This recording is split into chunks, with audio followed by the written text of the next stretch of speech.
मैदान के पेरीफेरी में घूम रहे थे। अब ये एक्चुअली फाइनेंसिंग एसएचजी लिंकेज की पूरी जो रिजर्व बैंक ऑफ इंडिया की डिक्टेशन है, गाइडलाइन है, उसके मुताबिक हम लोग पालन करेंगे और देखेंगे कि हम लोगों का रास्ता, हम ब्रांच में, हम लोग जब बोलते हैं हमारे टॉक एज ब्रांच मैनेजर, कि ब्रांच मैनेजर का रास्ता आरबीआई के गाइडलाइन से कितना सुगम और कितना सुलभ बना दिया गया है। ये बहुत सी सारी जवाबदेही जो आपके मन में भय होगा वो नहीं है। अभी एकदम रास्ता सुगम बना दिया गया है।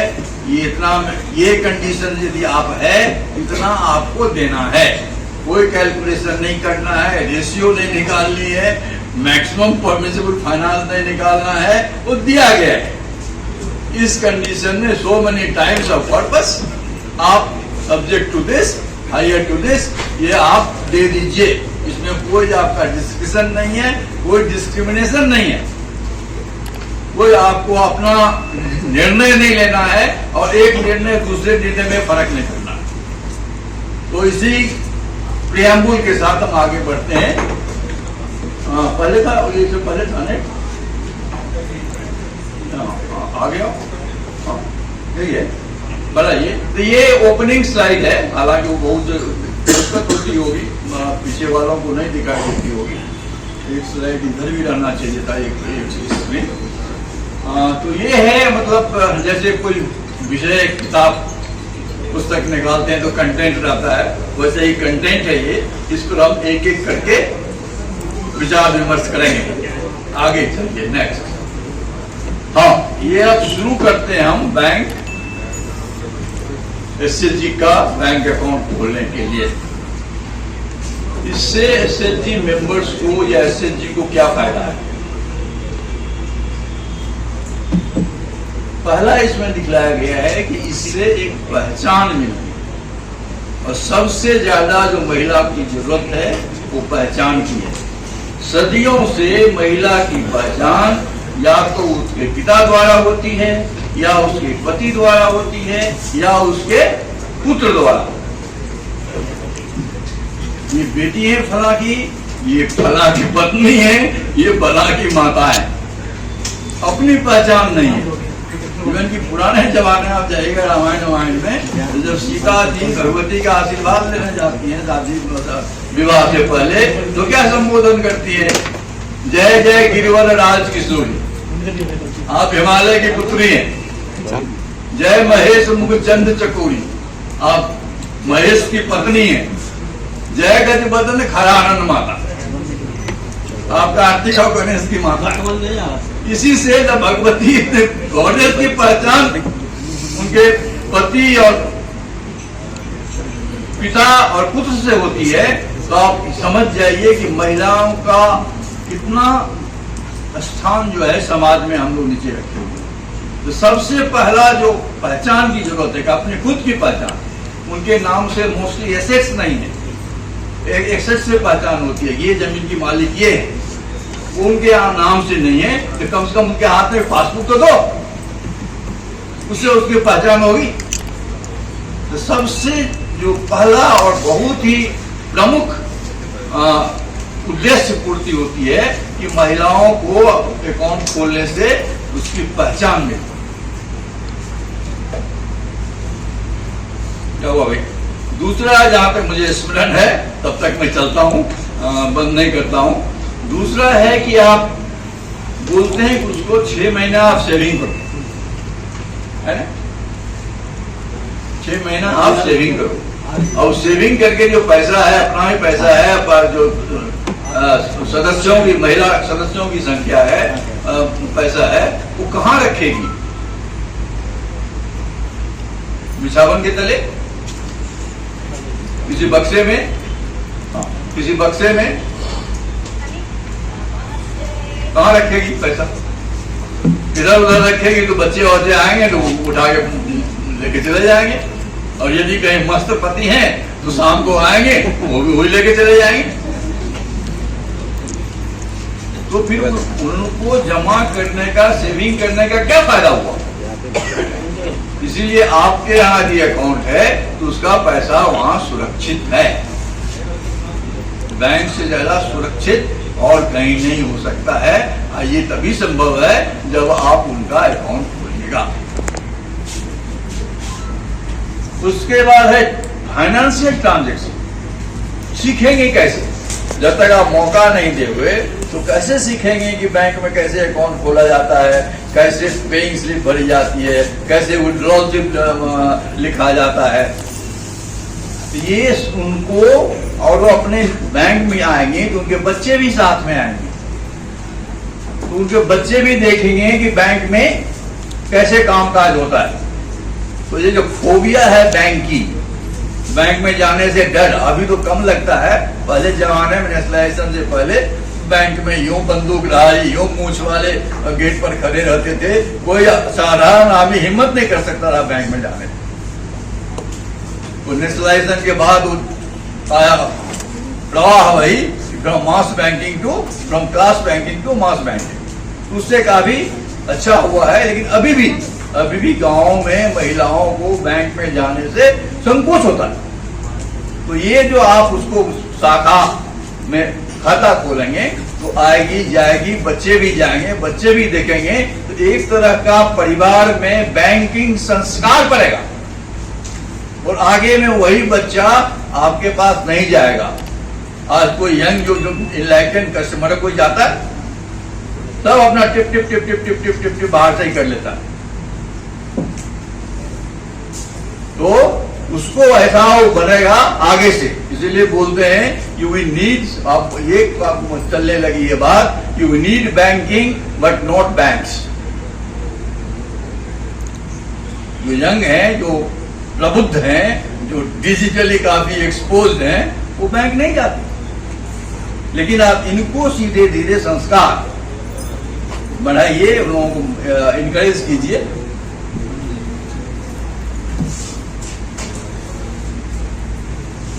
हाँ, इसके बाद ये है कि धीरे धीरे करके, जैसे बोलते हैं कितना डोज चाहिए।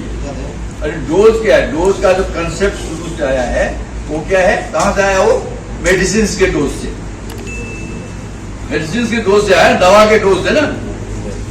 कितनी खुराक चाहिए? तो कब तक खुराक देते हैं मरीज को? जब तक पूरी तरह बीमारी खत्म नहीं होती। यहाँ कौन बीमारी को हम इलाज कर रहे हैं?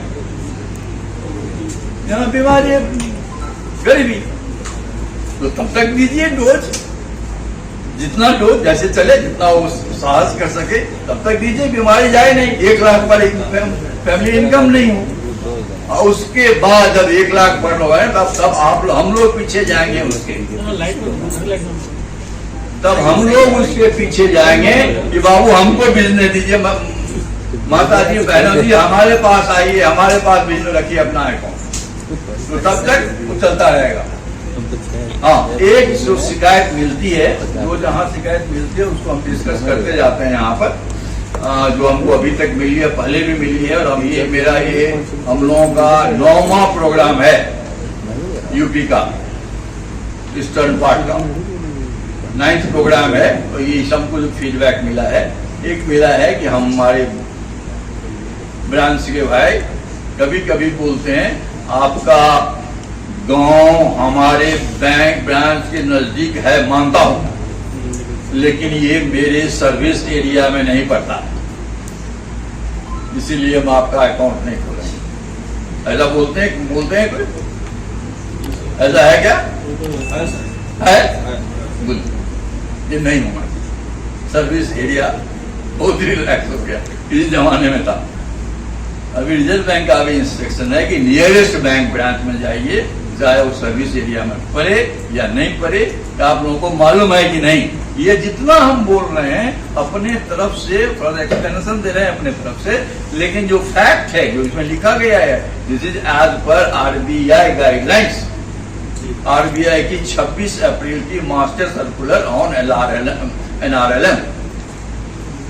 वो यदि आप चाहें तो हम सर्कुलेट कर देंगे ग्रुप में। ग्रुप बना लिए सब लोग, ग्रुप में ज्वाइन कर गए हैं QR कोड से, उसी में आपको सब कुछ जाएगा। इसीलिए ये नहीं कि हमारे हेड ऑफिस से इंस्ट्रक्शन नहीं आया, हेड ऑफिस इंस्ट्रक्शन आया होगा तो सॉफ्ट कॉपी में आती है। कौन पढ़ता है आजकल? नहीं पढ़ते ना। बैंक वाले पढ़ते हैं सर, पढ़ते हैं? सब पढ़ते हैं सर, नहीं पढ़ते, पढ़ते हैं। मोस्टली नहीं पढ़ते हैं। क्यों नहीं पढ़ते हैं? सिस्टम है ना, सिस्टम अच्छा ठीक होगा, सिस्टम करने देगा, नहीं होगा तो रोक देगा। वो क्या जरूरत है माथा कमाने? लेकिन पढ़ना चाहिए, क्योंकि नहीं क्यों सिस्टम कर रहा है ये भी समझना चाहिए। तो ये है, इंस्ट्रक्शंस आगे हैं, इसीलिए इसको देखिए आप। ये नियरेस्ट बैंक ब्रांच कंसेप्ट है अभी, पर्टिकुलरली फॉर एसएसजी, इसीलिए सर्विस एरिया का बहाना नहीं होना चाहिए। आगे बढ़े भाई, बाकी हैं। Saving bank account documents required, किसी को क्लैरिफिकेशन की जरूरत है इसमें? Resolution, application, photocopy of address proof, this colour photograph, seal of the group, बस। इससे ज्यादा मांगने की जरूरत नहीं है। इसको एक्सप्लेन करने की जरूरत है क्या? नहीं ना। चलिए आगे बढ़ते। दिक्कत आती है सब पैन दिक्कत आती है। आगे आइए, झंझट होता है केवाईसी लेकर। केवाईसी एक हुआ के रूप में आ गया है। अभी तो कम हो गया है, अभी तो बहुत ही कम हो गया, वर्चुअली नहीं होगा, नहीं है कुछ। पहले जब केवाईसी आया था बैंक्स में, आप लोग शायद बैंक में आए हो गए कि नहीं उस टाइम में, वो 15-16 डॉक्यूमेंट मांगते थे बैंक्स। तो कस्टमर इतना परेशान हो जाता था, जो बोलता था ये आपका नो योर कस्टमर नहीं है, ये आपका किल योर कस्टमर है। एक बार आएगा तो फिर दूसरी बार आपकी तरफ मुंह नहीं दिखेगा, डर से वो हिम्मत टूट जाएगी उसकी। लेकिन अब रास्ता बहुत ही सुगम हो गया है, आसान हो गया है। तो ये हम लोग डिपॉजिट एजुकेशन की जानते हैं, 10 साल आपके पास जो फंड जो अकाउंट में ऑपरेशन नहीं होता है, वो पैसा आरबीआई को ट्रांसफर करना पड़ता है, ठीक है। तो वो पैसे को बोलते हैं DEA fund, depositor education and awareness fund, जिसे बोलते हैं अमिताभ बच्चन, जानकार बनिए सतर्क रहिए, वो उसी फंड का ऐड है। तो उस फंड का हम लोग प्रोग्राम करते थे, तो उसमें बोलते थे कि केवाईसी को जरा सा सिंपल भाषा में, सरल भाषा में समझाइए। एक हमारे इनोवेटिव भाई निकले, उन्होंने वो कैसे समझाते थे? वो बहनों से पूछते थे, बोलो कहां से आया मैं हूं कौन, ये किस फिल्म का गाना है? डॉन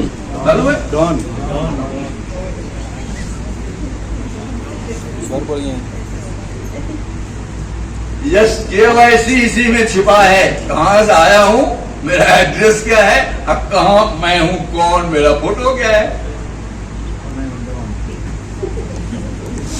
बस यही 2 चीज केवाईसी में है।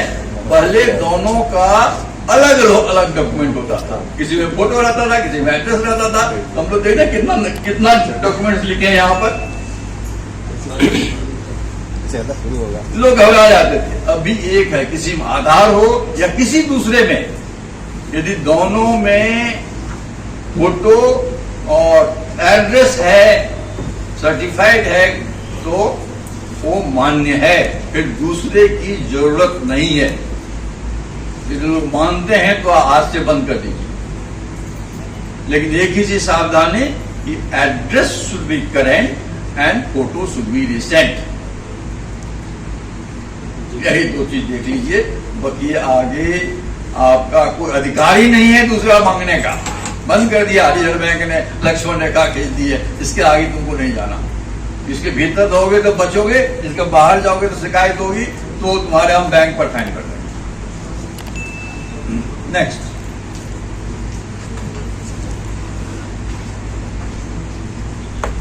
अब ये जितने इश्यूज है ना, उसमें आप लोग कुछ न कुछ करते हो, चाहे जान के चाहे अनजान के। इसीलिए ये इश्यू सब आया है, रिजर्व बैंक ने पॉइंटेडली इसको लिखा है क्या है पहला?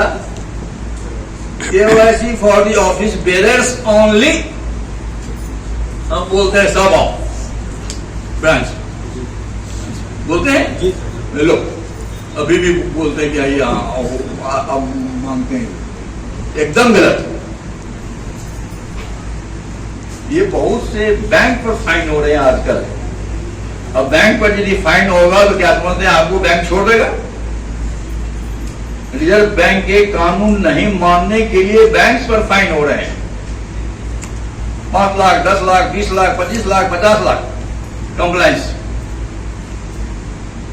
तो इसमें जो हमको हमारी जवाबदेही नहीं है, उसको हम क्यों अननेसेसरी आप बैग मुझे मांग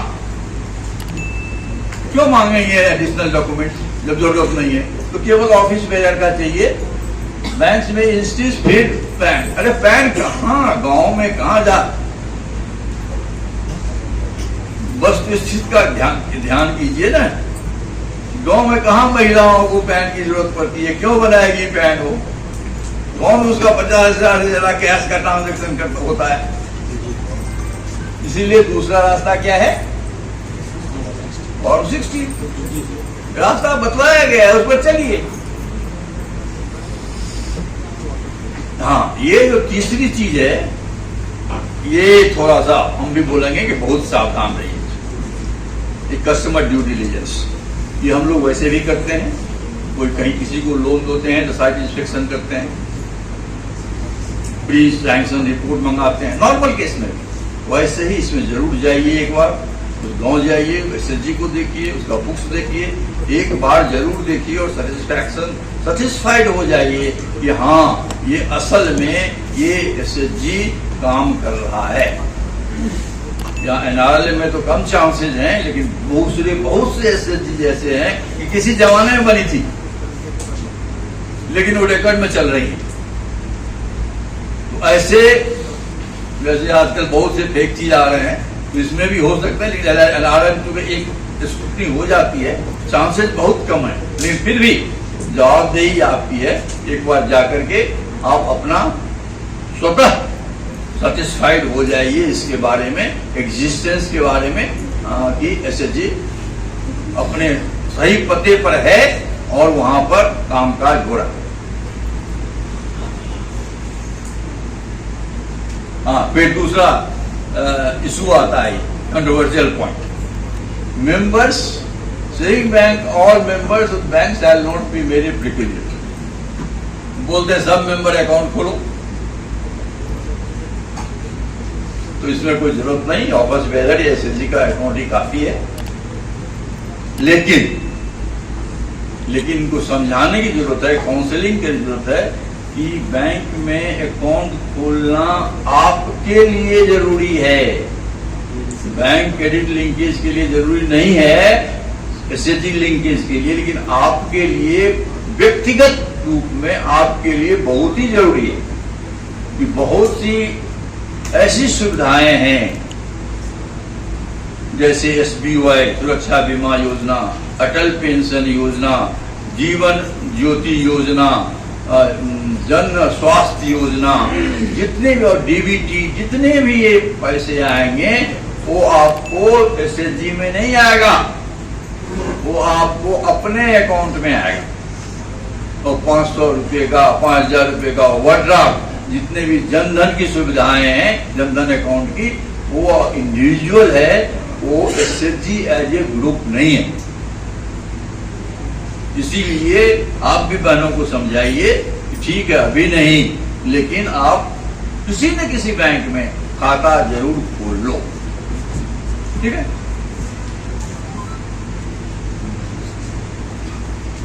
हाँ, पहले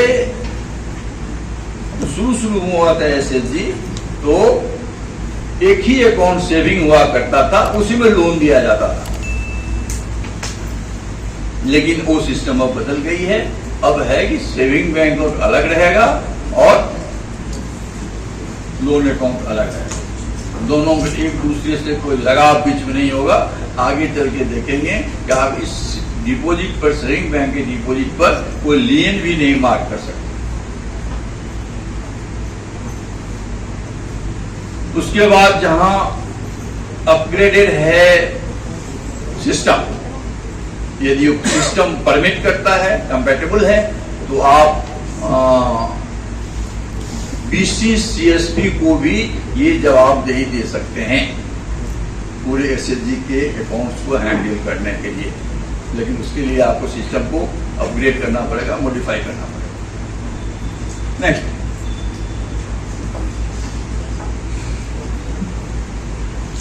अब यही है, ये इंट्रोडक्टरी स्लाइड है, कंटेंट का है। इस विषय पर हम लोग अलग अलग से विस्तृत रूप से डिस्कस करेंगे। नेक्स्ट, अब ये देखिएगा सावधानी से, उतना दूर से तो दिखाई नहीं दे रहा होगा, लेकिन ये हम भेजेंगे PPT आपके ग्रुप में, तब आप देख लीजिएगा। अभी मैं बोल देता हूँ, ये कॉर्पस है। ये कॉर्पस इसीलिए ध्यान में रखना है, यही कॉर्पस डिसाइड करेगा अमाउंट ऑफ लोन। आगे चल के हम लोग देखेंगे, इसी कॉर्पस पर अमाउंट, दो चीज इंपॉर्टेंट है, कॉर्पस एंड MCP, ये दो आपकी जिम्मेदारी है।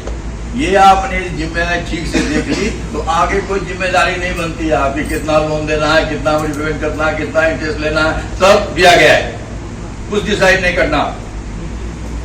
केवल आपको ये कॉर्पस और MCP और MIP ये केवल ध्यान से देखना है, इसको चेक करना है।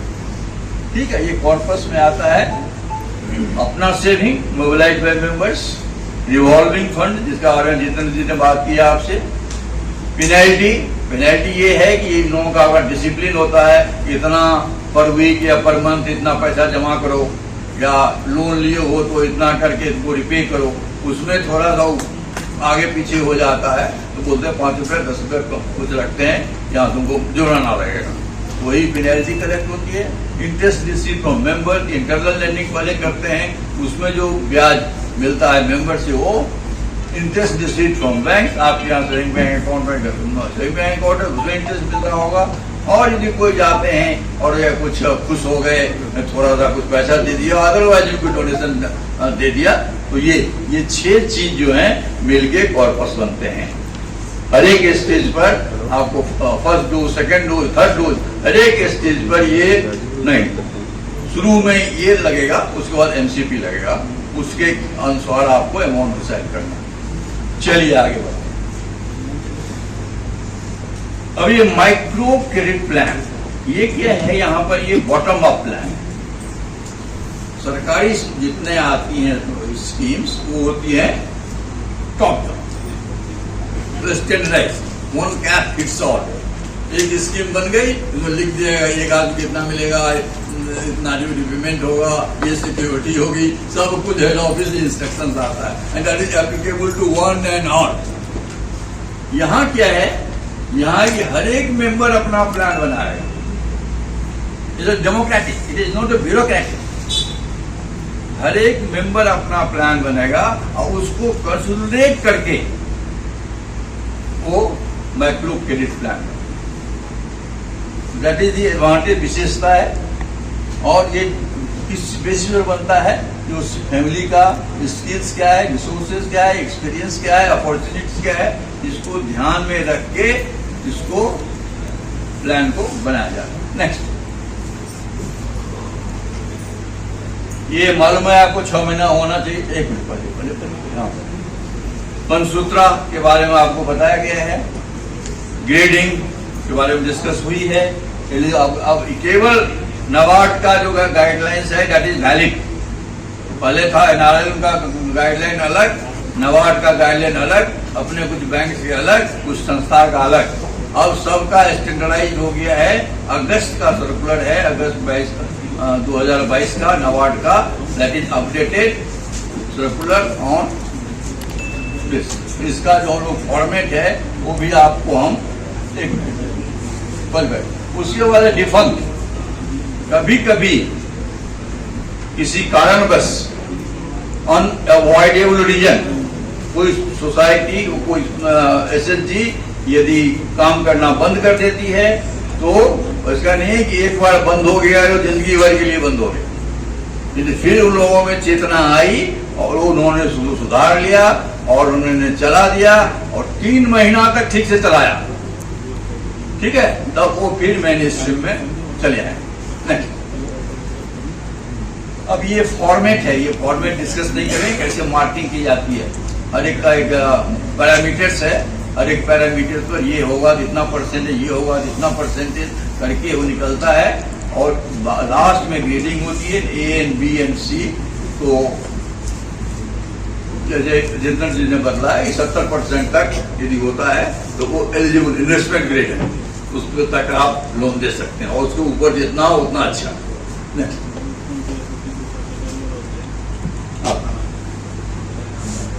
लोन फैसिलिटी, 3 तरह की टर्म फैसिलिटी है, term loan, CCL, cash credit loan और बोथ। ये बैंकर्स को बताने की जरूरत नहीं कि लोन क्या है और कैश क्रेडिट क्या है। लोन में एक बार दीजिए और धीरे धीरे पेमेंट होगा। कैश क्रेडिट में एक अप टू लिमिट तक वो जा सकता है, जमा कर सकता है, फिर निकाल सकता है और सब्जेक्ट टू डीपी आप उसको परमिट कर सकते हैं।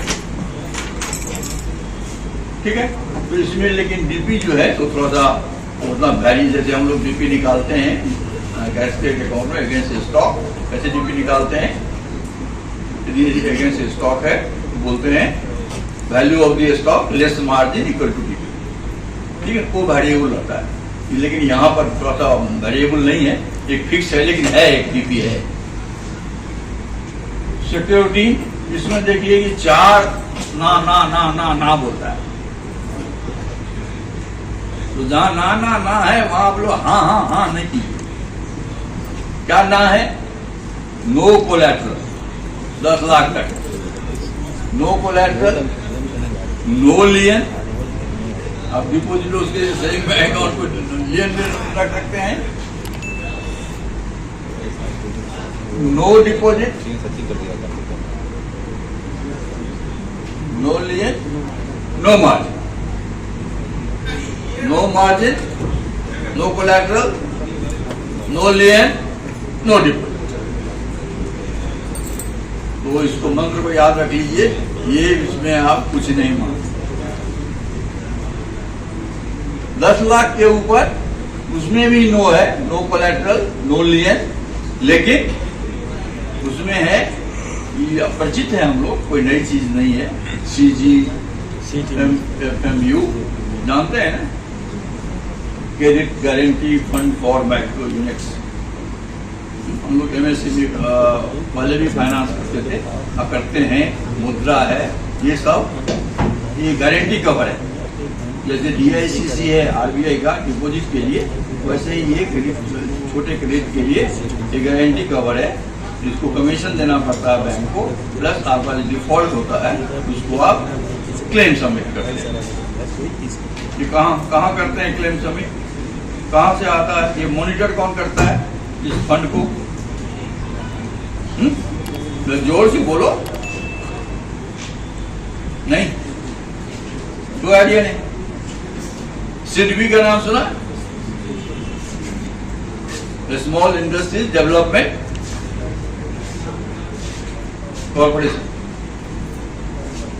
जैसे नाबार्ड है एग्रीकल्चर के लिए, वैसे छोटे छोटे इंडस्ट्रीज के लिए सिडबी है। तो ये फंड जो है सो सिडबी मॉनिटर करना पड़ता है। नेक्स्ट, सर्विस चार्जेस जो प्राइवेट सेक्टर में है कि 25,000 तक माफ है, तो इसमें भी नहीं लगा। ये 25,000 पर SSG नहीं है, 25,000 पर मेंबर। यदि 10 मेंबर है तो 2.5 लाख हो गए।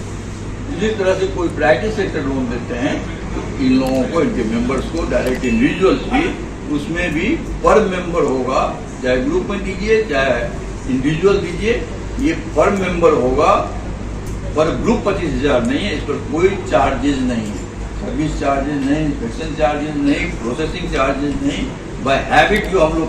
सबसे ये चीज है ना, जो बात है, जो इशू कहाँ आती है? इशू आती है कि यदि आप प्रोडक्ट कोड और स्कीम कोड यदि आपने ठीक नहीं डाला है उसमें आएगा आपको इंटरेस्ट 10%, 12%, 13%, ये चीज वो चीज। यदि आप ये दो चीज सही डाला है तो सब कुछ अपने आप आएगा, आपको कुछ करने की जरूरत नहीं। सावधानी यही रखिए कि product code and scheme code जहां अकाउंट खोल रहे हैं ये सही हो।